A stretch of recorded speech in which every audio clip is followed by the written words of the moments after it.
cái gì nghe không D8 D8 hỏi cho làm D8 lại xí xí nè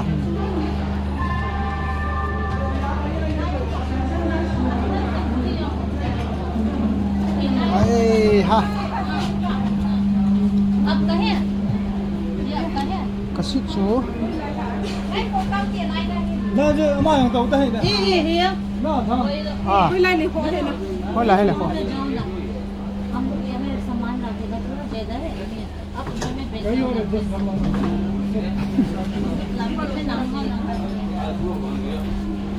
ai cho selfie khabe ke laute beta wa 1 2 nó cho đồng ta ra nào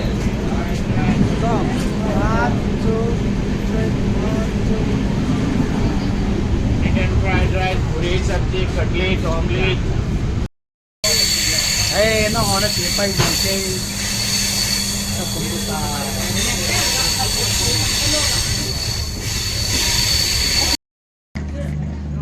đi phu cả lúc nghề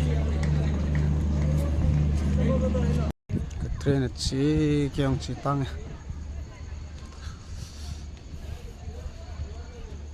anh nói mẹ tôi trong ai cái chỉ cái chân câu đầu tiên tôi cái gì là cho mi anh ấy khát lâu đêm thì cho mi hiện piano lâu đêm thì chưa hiện ngay là lòng quan âm tên và thiên thiên quânอย่างเห็น tin nút tiền hỏi chẳng ta xin cái sự tu viên câu chẳng ổn nào thì nó này đi không nào này cố nát thì họ bằng bọn sẽ kén ấy là hết sụt kéo YouTube anh ấy về chừng họ thì về thì bao mày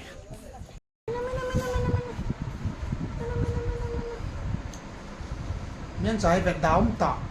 ai bằng cả cha tê in anh xịt gì kiên dùng upay em đủ có mỗi lung xịt gì ý hỏi vẹt đáo tạ ai hiểu ai là